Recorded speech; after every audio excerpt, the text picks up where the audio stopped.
مدد حاصل کرو کس سے؟ صبر سے اور نماز سے۔ ان اللہ مع الصابرین، جان لو کہ اللہ تعالیٰ صبر کرنے والوں کے ساتھ۔ اور سنیے اب یہ آیت اہم ترین ہے صبر کے موضوع پر۔ وَلَنَبْلُوَنَّكُمْ بِشَيْءٍ مِّنَ الْخَوْفِ وَالْجُوعِ وَنَقْصٍ مِّنَ الْأَمْوَالِ وَالْأَنفُسِ وَالثَّمَرَاتِ وَبَشِّرِ الصَّابِرِينَ، اور دیکھو ہم تمہیں آزمائیں گے۔ وَلَنَبْلُوَنَّكُمْ، ہم لازماً آزمائیں گے تمہیں، بِشَيْءٍ مِّنَ الْخَوْفِ، خوف کی کیفیت طاری کر کے، والجوع، بھوک، فقر اور فاقہ، ونقص من الاموال، مالی نقصان، والانفس، جانی نقصان، والثمرات، اور ثمرات، پھلوں اور میووں کا نقصان۔ میرے نزدیک یہاں پر ثمرات کا مفہوم ایک اور بھی ہے۔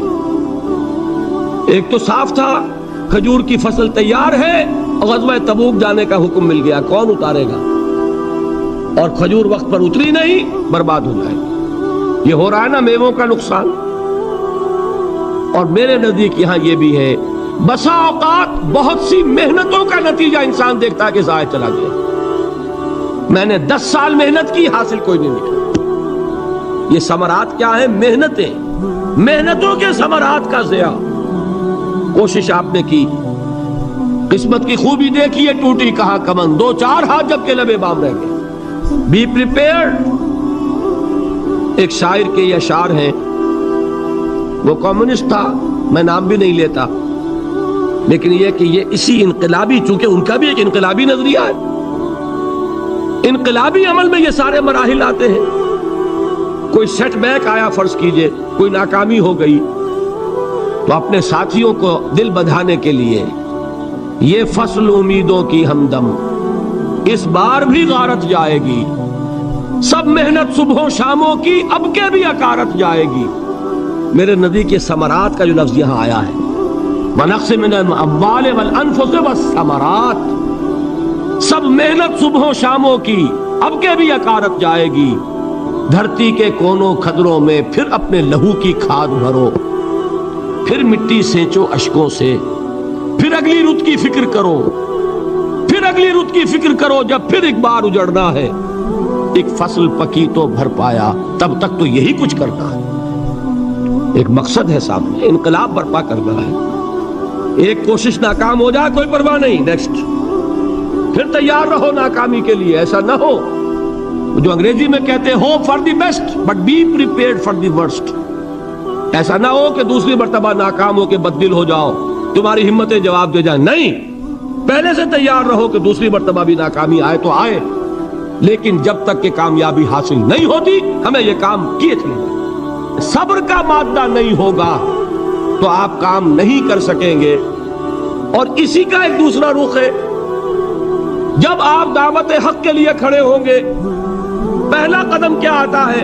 استہزاء، تمسخر، مذاق اڑانا، جس کی میں مثال اب دینا چاہتا ہوں محمد الرسول اللہ صلی اللہ علیہ وسلم کی شخصیت سے۔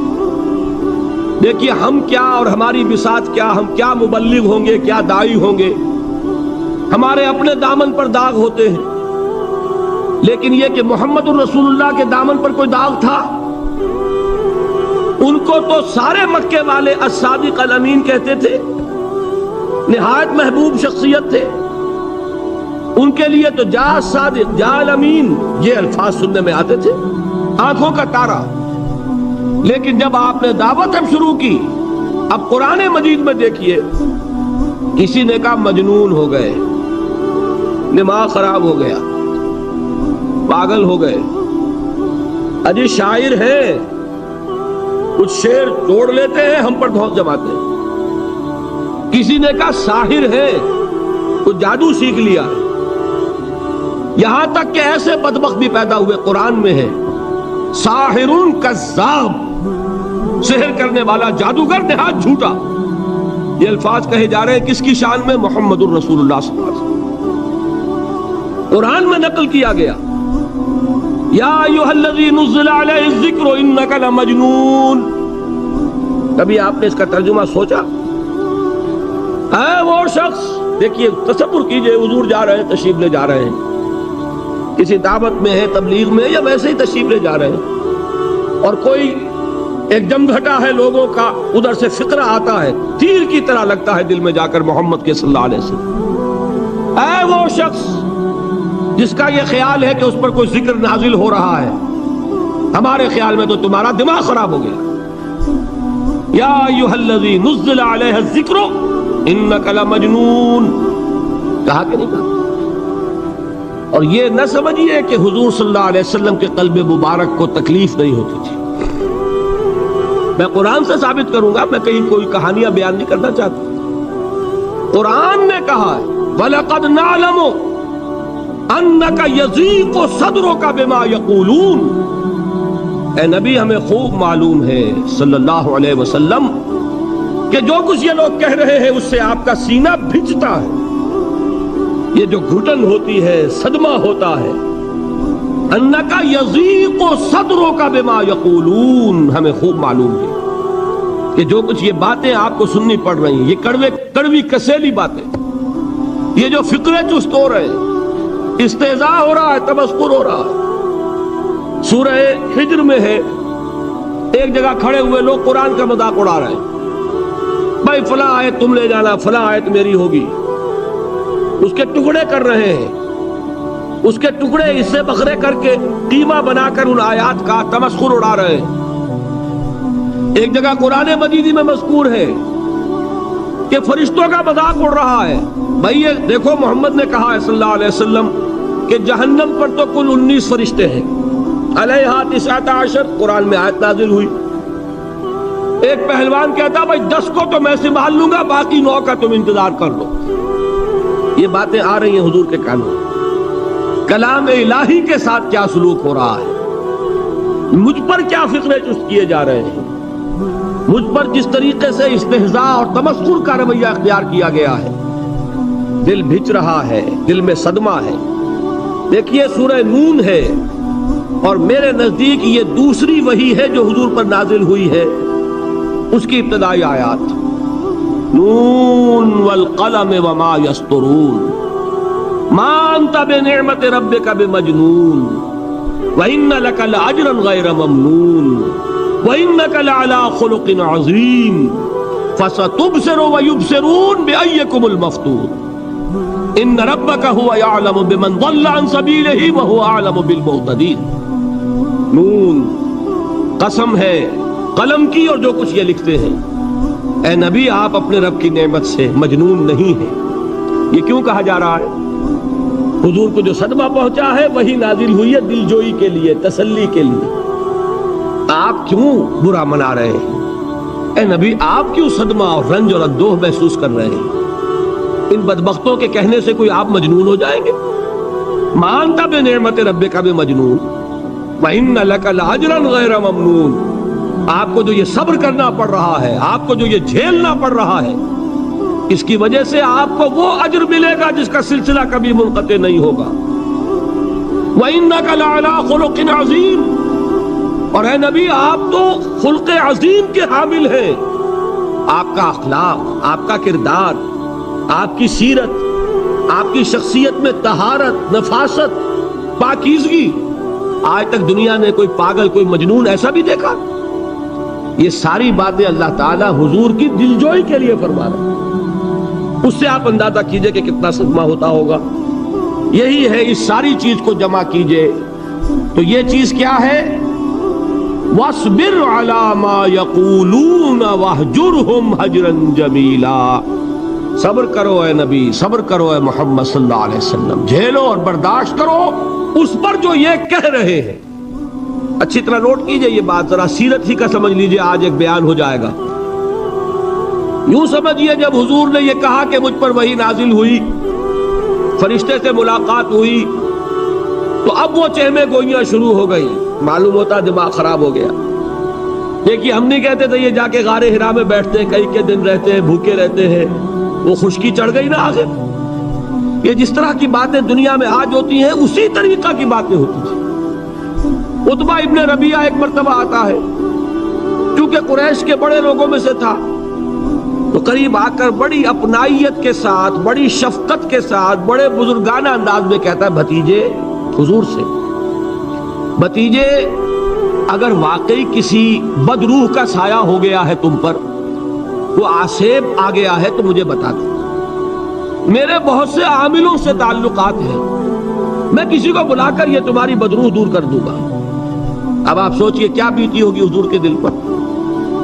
یہ وہ کیفیات ہیں، اور یہ نوٹ کر لیجئے 4 برس تک یہی شکل رہی ہے۔ مخالفت اسی نوع سے ہوئی ہے جس کو کہتے ہیں فزیکل پرسیکیوشن، جسمانی تشدد، وہ پہلے 4 سال نہیں ہوا۔ اس کی وجہ کیا ہے کہ در حقیقت جب بھی کبھی کوئی ایسی دعوت اٹھتی ہے، اب مجھے اجازت دیجئے میں ایک لفظ انقلاب یہاں استعمال کر لوں، انقلابی دعوت۔ کل میں نے کہا تھا نا، ایک ہوتی ہے خالص مذہبی تبلیغ، ایک ہوتی ہے انقلابی تبلیغ۔ مذہبی تبلیغ کی سب سے بڑی مثال عیسائیت کی تبلیغ، اور انقلابی تبلیغ کی سب سے بڑی مثال اشتراکی تبلیغ۔ میں باہر سے مثالیں دے رہا ہوں، اندر سے نہیں دینا چاہتا۔ آگے یہ کہ یہ قدر گفتیں باقی فکر کن، آگے انسان اپنی عقل سے کام لے، سوچے، غور و فکر کرے۔ تو یہ انقلابی تبلیغ تھی محمد الرسول اللہ صلی اللہ علیہ وسلم۔ اور انقلابی تبلیغ کے اندر یہ بات جان لیجئے کہ پہلا رد عمل جو ہوتا ہے معاشرے کا، وہ یہ ہوتا ہے کہ کوئی ایسی بات گھبرانے کی نہیں ہے، ایک آدمی کا دماغ خراب ہو گیا ہے اور کچھ سر پھرے قسم کے چند نوجوان اس کے ساتھ ہیں، ایسی کیا بات ہے گھبرانے کی؟ مشت خاک ہے، بس ان کو چٹکیوں میں اڑاؤ، جو چٹکیوں میں اڑانا کہلاتا ہے نا۔ اسی کو قرآن مجید میں ایک اور جگہ کہا گیا ہے، یریدون لیطفئوا نور اللہ بافواہہم، یہ چاہتے ہیں کہ اللہ کے نور کو اپنے منہ سے بجھا دیں، پھونکے مار کے ہی بس۔ تو پہلا رد عمل جو ہوتا ہے ایک نظام کا، ایک کسی انقلابی دعوت کے خلاف، وہ رد عمل ہوتا ہے استہزاء، تمسخر، مذاق کرو، ان کو جس کو آپ انگریزی میں کہتے ہیں ڈی مورلائز کر دو، ان کی ہمتیں جو ہے وہ ٹوٹ جائیں، ان کو اس طریقے سے، اسی کا نام ہے آج کل کی اصطلاح میں کیریکٹر اسیسینیشن، ان کی شخصیتیں جو ہیں ان کو داغدار کر دو، ان کا اعتبار ختم کر دو، ان کا استہزاء کرو، تمسخر کرو۔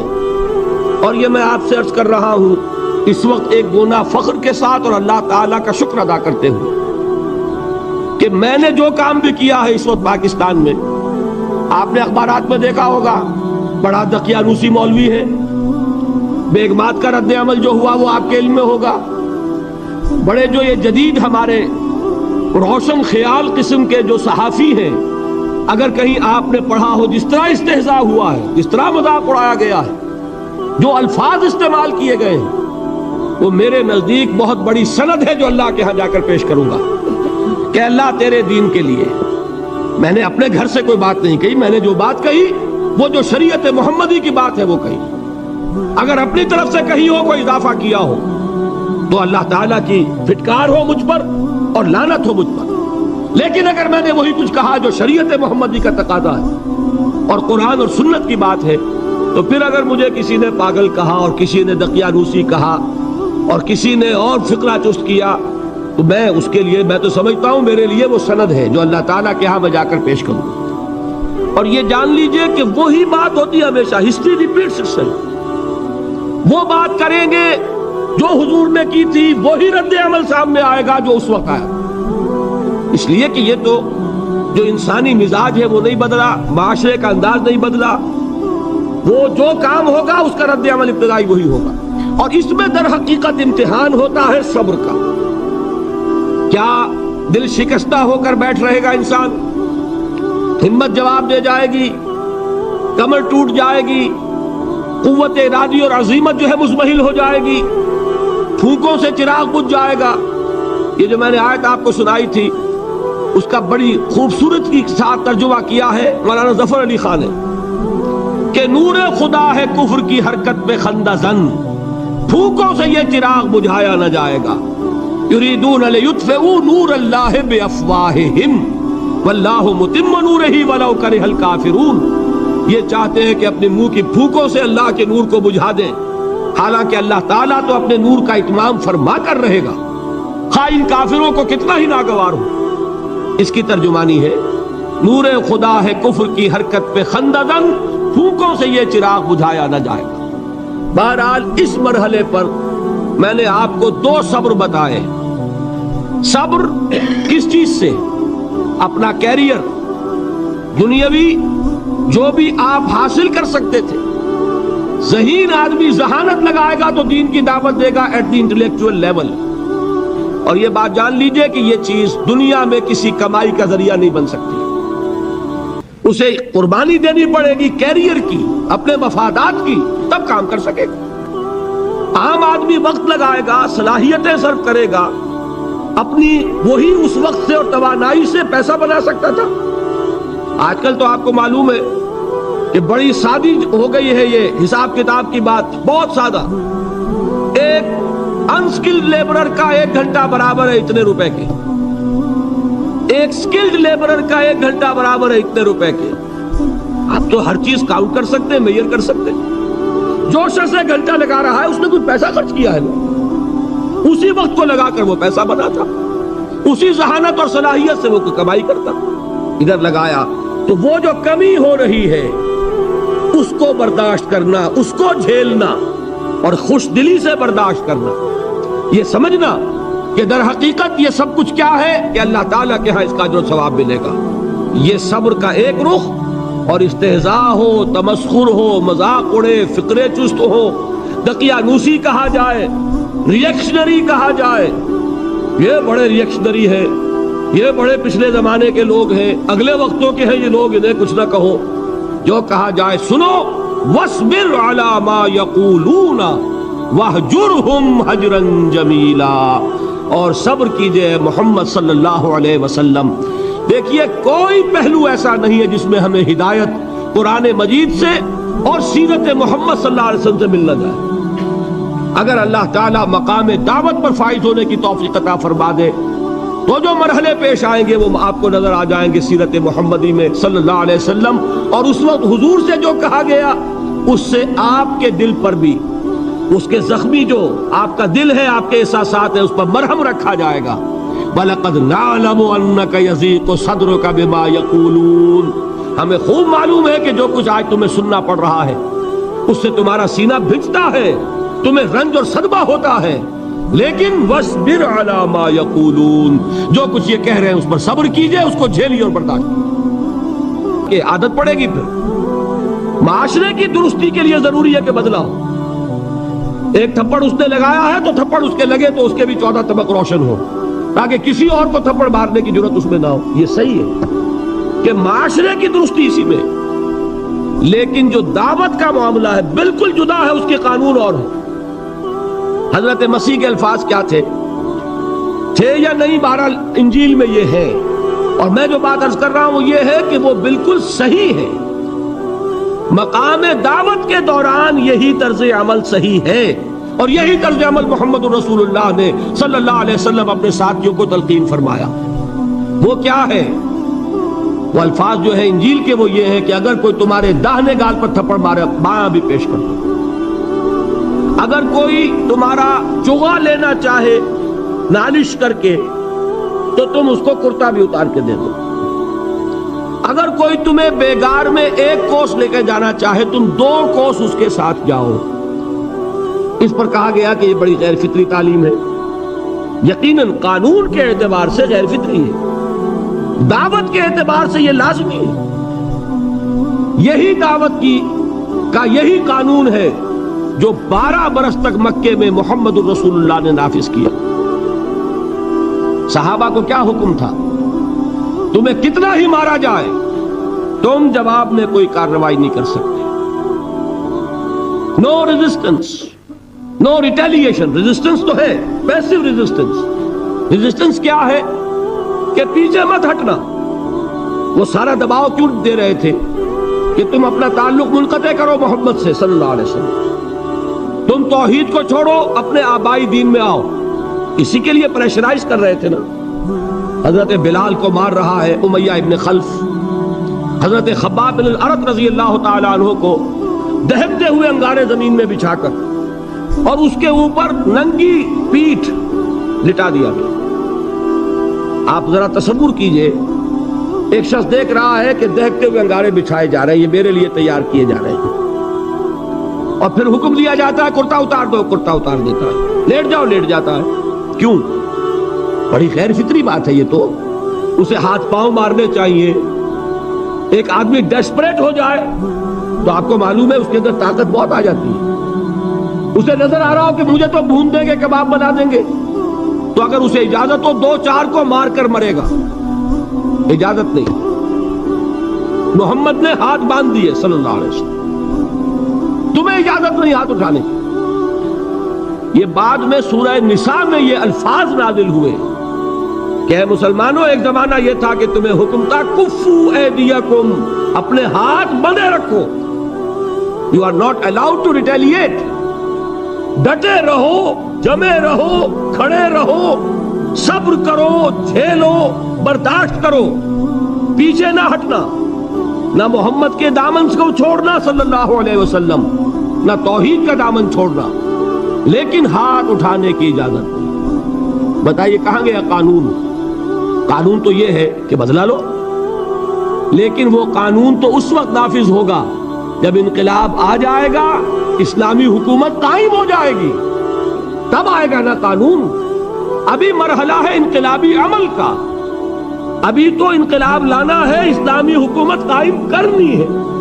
اس پروسیس کے تقاضے کچھ اور ہیں، اس میں جو پہلا مرحلہ ہے وہ پیسو ریزسٹنس کا ہے، صبر۔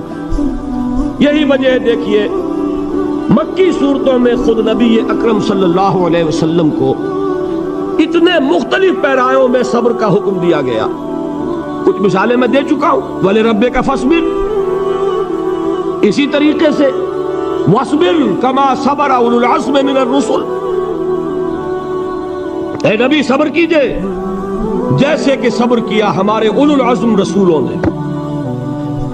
وَاصْبِرْ وَمَا صَبْرُكَ إِلَّا بِاللَّهِ، اے نبی صبر کیجئے، اور آپ کا صبر تو اللہ ہی کے سہارے ہے۔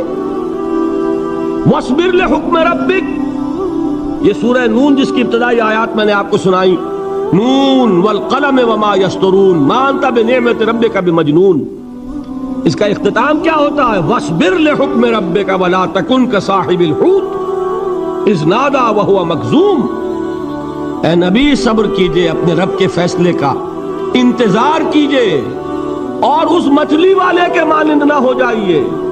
مچھلی والا کون؟ حضرت یونس علیہ السلام۔ مچھلی والے نے اپنے دینی حمیت اور غیرت جو تھی اس کی وجہ سے اللہ کے حکم کا انتظار نہیں کیا، اپنی قوم کو چھوڑ کر چل دی۔ نبی کا، رسول کا یہ معاملہ ہوتا ہے، جیسے کہ آپ کو معلوم ہے کوئی افسر ہے کسی حکومت کا، وہ اپنی پلیس آف ڈیوٹی کو نہیں چھوڑ سکتا، he must stick to his place of duty۔ بڑے افسرز کے لیے تو یہ بہت بہت اہم بات ہے۔ تو اے رسول، جہاں آپ کو ہم نے تعینات کیا ہے آپ وہاں سے ہل نہیں سکتے کہ ذرا مخالفت ہوئی، لوگوں نے فقرے تست کیے اور آپ کہیں اور چل دیے، دفعہ ہوئیے، یہ بات نہیں سننا چاہتے، میں کسی اور کو سناؤں گا، ہو سکتا ہے نا؟ ہم تو کرتے ہیں نا یہ، اس لیے کہ ہمیں تو اللہ نے کہیں تعینات تو نہیں کیا نا۔ اگر ایک جگہ کے لوگ بات نہیں سنتے، چلو بھائی ہم کہیں اور جائیں گے، وہاں بات سنائیں گے۔ لیکن رسول کا معاملہ ہوتا ہے جو اس کی پلیس آف اپوائنٹمنٹ ہے، he cannot leave his place without the express permission of Allah سبحانہ و تعالی۔ آپ نے یہ سنا ہوگا، سیرت کی تقاریر میں پڑھا ہوگا کہ مدینے کی طرف ہجرت کی اجازت حضور نے تمام صحابہ کو دے دی، خود منتظر رہے جب تک کہ اللہ کی طرف سے اجازت نہیں آ گئی۔ حضرت ابوبکر پوچھتے رہتے تھے حضور اجازت آ گئی کہ نہیں؟ نہیں ابھی نہیں آئی۔ حضور اذن آ گیا؟ نہیں آیا، ابھی نہیں آیا۔ حبشہ کی طرف سب کو بھیج دیا، اجازت دے دی جو جانا چاہے چلا جائے۔ حضور کی صاحبزادی جو حضرت عثمان کے نکاح میں تھی وہ بھی ہجرت کر رہی، لیکن حضور تو نہیں گئے۔ رسول نہیں چھوڑ سکتا اپنی جگہ کو، یہاں تک کہ تمام تقریباً صحابہ چلے گئے، حضور رہ گئے، حضرت ابوبکر رہ گئے، حضرت علی رہ گئے، اور حضرت ابوبکر پوچھ رہے ہیں بار بار اجازت آئی یا نہیں؟ نہیں ابھی نہیں آئی۔ حضرت عائشہ نے واقعہ بیان کیا کہ ایک روز اچانک دوپہر کے وقت ہم نے دیکھا کہ حضور نے اپنے پورے جسم کو ڈھانپا ہوا ہے، چہرے کو بھی کپڑے میں ڈھانکا ہوا ہے اور تشریف لا رہے ہیں۔ یہ اس میں تعجب کی بات یہ کہ عرب میں آج بھی آپ کو معلوم ہے کہ یہ چیز جو ہے ان کی روایات کے خلاف ہے کہ دوپہر کے وقت کوئی کسی سے ملنے جائے۔ یہ وقت جو ہے قیلولے کا ہے، آرام کا ہے۔ آج کل وہ عصر اور ظہر کے مابین کا وقفہ، تو این ٹھیک دوپہر کے وقت تشریف لائے حضور۔ آپ نے آ کے حضرت ابو بکر سے فرمایا کہ اجازت آ گئی ہے۔ اس میں ایک قصہ تھوڑا سا اور بتا دوں، بہت دلچسپ ہے اور بہت ہمارے لیے سبق آموز ہے۔ حضرت ابو بکر نے بہت خوش ہو کر ایک بات کہی، حضور میں نے 2 اونٹنیاں تیار کی ہوئی ہیں۔ یعنی اب آپ وہ تو سوچتے تھے نا شاباش ملے گی کہ میں نے تیاری کی ہوئی ہے، میں نے 2 اونٹنیوں کو خوب کھلا پلا کے فربا کیا ہوا ہے، بڑی توانا ہے تاکہ ہم تیزی کے ساتھ سفر کر سکیں۔ حضور نے توقف کیا، فرمایا ہاں ٹھیک ہے، 1 اونٹنی میں استعمال کروں گا لیکن میں اس کی قیمت ادا کروں گا۔ حضرت ابو بکر کی آنکھوں میں آنسو آئے، روتے ہوئے کہا حضور مجھ سے یہ مغایرت، کیا یہ جان اور مال کسی اور کے لیے ہے؟ آپ مجھ سے بھی کہہ رہے ہیں میری اونٹنی جو ہے وہ بھی بلا معاوضہ آپ قبول نہیں فرما رہے۔ یہ ہے محمد الرسول اللہ کی غیرت اور حمیت کا۔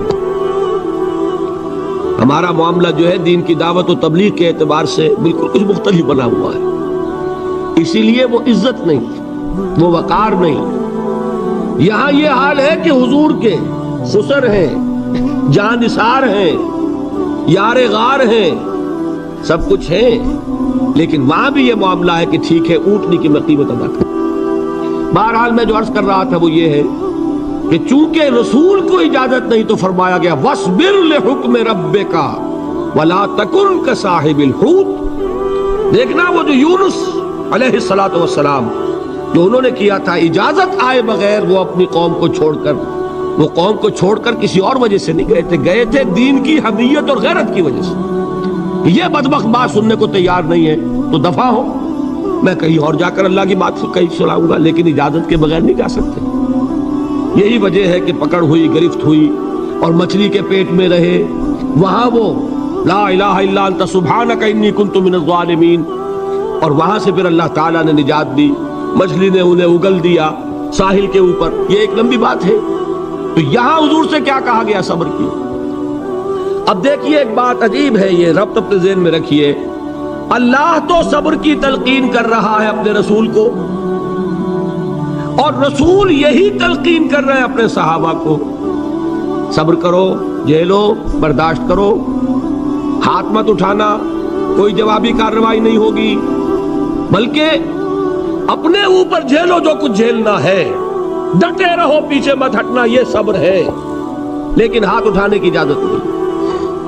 چنانچہ اب ذرا چشم تصور سے دیکھیے، ابو جہل اس نے جو بدترین روش اختیار کی، وہ ایک خاندان تھا حضرت یاسر، ان کی اہلیہ حضرت سمیہ، اور ان کے فرزند حضرت عمار رضی اللہ تعالی عنہم۔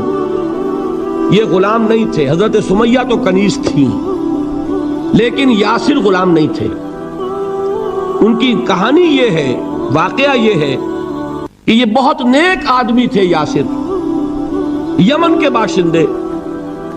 انہیں کو خواب میں بشارت ہوئی کہ نبی کا ظہور ہونے والا ہے مکے میں، جاؤ شاید ان کے قدموں تک پہنچ جاؤ۔ جیسے حضرت سلمان فارسی کی بات میں نے آپ کو بتائی، وہ تو خواب کی بشارت نہیں تھی، وہ ان کے غور و فکر کا معاملہ تھا۔ انہوں نے وہ جو آگ کی پوجا پاٹ ہے اس کو چھوڑا اور سفر کیا، اور پھر انہیں خبر دی ایک راہب نے کہ کھجوروں کی سرزمین میں آخری نبی کا ظہور ہونے والا ہے، جاؤ شاید قسمت یابی کرے۔ انہیں خواب آیا تھا، یہ یمن سے ترک وطن کر کے مکے آ گئے۔ ابو جہل کا ایک چچا تھا، بہت شریف النفس انسان، اس کے ساتھ معاہدہ کیا حلیف بن کر، اور وہ مکے میں رہنے لگے۔ اس لیے کہ یہ نوٹ کر لیجئے، مکہ اس وقت ایک قبیلے کا شہر تھا، صرف قریش، یا قرشی رہ سکتا تھا وہاں یا قرشی کا حلیف۔ اگر کسی کے ساتھ اس کی، جیسے آپ کو معلوم ہے یہاں کاروبار وغیرہ کرنے میں سعودی عرب میں شراکت جو ہے وہ کسی لوکل سعودی کے ساتھ ہوگی تو آپ کر سکتے، وہ کفیل ہے، ورنہ آپ کچھ نہیں کر سکتے۔ اسی طرح کی بات وہاں تھی کہ اگر تو کسی قرشی نے آپ کو امان دی ہوئی ہے تو آپ رہ سکتے ہیں مکے میں، ورنہ نہیں۔ یا تیسرے قرشی کا غلام تو ملکیت ہی ہے اس کی، جیسے بھیڑ بکری ہے کسی قرشی کی، اسی طرح اس کے غلام ہے۔ یہ 3 کیٹیگریز تھی انسانوں کی مکے میں۔ اسی کو نوٹ کیجئے کہ جو بیچارے غلام تھے وہ سب سے زیادہ ستائے گئے، اس لیے کہ غلاموں کے تو حقوق ہی کوئی نہیں تھے۔ ان کو تو اگر کوئی شخص اپنے غلام کو ذبح کر دیتا تھا تو بھی کوئی پوچھنے والا نہیں۔ بالکل ایسے ہی ہے نا، آپ کی بکری آپ نے ذبح کی، گوشت کھا لیا، کوئی آپ سے کوئی پوچھ سکتا ہے؟ جب ملکیت ہے، آپ کی بکری آپ کی تھی، آپ نے ذبح کر دی۔ غلام آپ کی ملکیت تھا، آپ نے ختم کر دیا، کوئی اس میں جرم نہیں، کوئی باس پرس نہیں۔ یہ تھا حال غلاموں کا۔ بلال غلام تھے، ابو فقی غلام تھے، زنیرہ ایک کنیز تھی۔ ان کو جو ماریں پڑی ہیں اس کا آپ کو معلوم ہے۔ حضرت بلال کے ساتھ جو کچھ امیہ ابن خلف نے کیا، کہ جس طریقے سے کہ حیوانوں کی لاشیں جو ہے کھینچ کر گھسیٹ کر لے جائی جاتی ہیں، ان کی گردن میں رسی ڈال کر گھسیٹتے، اسی طریقے سے حضرت بلال کے گردن میں رسی ڈال کر ٹھیک دوپہر کے وقت مکے کی سنگلاخ گلیوں کے اندر گھسیٹا جاتا تھا۔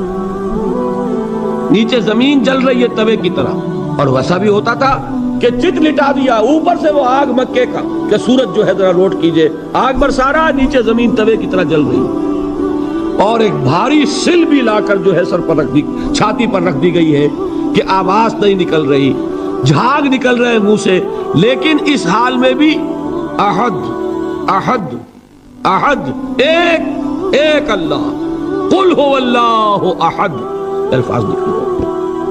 یہ ہے وہ صبر، یہ ہے وہ صبر، صبر علی الابتلاء، صبر علی الایذاء۔ یہ ابتلاء اور ایذاء پر صبر ہے، جھیلو، برداشت کرو، اس توحید پر قائم رہو، محمد کی رسالت کے اقرار کرتے رہو صلی اللہ علیہ وسلم، لیکن ہاتھ نہیں اٹھانا۔ اب میں آپ کو بتا رہا تھا یہ تو غلام تھے، یہ جو تھے یاسر، یہ حلیف تھے، غلام تو نہیں تھے نا۔ البتہ وہ ابو جہل کے چچا کی کنیز تھی یہ سمیہ، انہوں نے اجازت لے کر ان سے نکاح کر لیا، یہ تو کنیز رہیں گی۔ بیٹا جو ہوا وہ بھی ایک طرح سے جب کنیز زیادہ ہے تو غلام ہو گیا، عمار ابن یاسر۔ وہ جو شخص تھا بہت شریف النفس ابو جہل کا چچا، وہ مر گیا، اب ابو جہل جو ہے اس خاندان کا سربراہ ہے، لہذا یہ تینوں جو افراد ہیں وہ اس کے رحم و کرم پر ہیں۔ یاسر کو بھی پروٹیکشن اگر ہے تو ابو جہل کی ہے، ابو جہل جو چاہے کرے، اور سمیہ تو کنیز ہے ہی، اس کا تو کوئی حق ہے ہی نہیں، جو چاہے کرے، اور عمار ان دونوں کا بیٹا ہے، لہذا بدترین معاملہ کیا ابو جہل نے ان 3 افراد کے ساتھ۔ حضرت سمیہ کے ساتھ جو کچھ کیا گیا ہے آپ اس کا تصور نہیں کر سکتے۔ بالآخر جو شہید کیا ہے حضرت سمیہ کو، ایذائیں دے دے کے، سسکا سسکا کے، ان کے جسم کے نازک حصوں کو جلا کے، داغ دے کر، کہتا کیا تھا، ایک دفعہ کہہ دو کہ میرا جو یہ بت ہے یہ بھی الہ ہے، مان لو میں چھوڑ دوں گا۔ تنگ آ گیا، کسی طریقے سے ایک دفعہ کہہ دو پھر میں چھوڑ دوں گا۔ لیکن یہ میاں بیوی حضرت یاسر اور حضرت سمیہ رضی اللہ تعالی عنہما، یہ ہے ثبات، یہ ہے صبر، یہ ہے استقلال، ایک مرتبہ بھی کہنے کے لیے تیار نہیں، جو چاہو کر لو، اب ہم تو اس سے پیچھے نہیں ہٹیں۔ تنگ آ کر اس نے حضرت سمیہ کی تو شرمگاہ میں برچھا مارا اور شہید کیا۔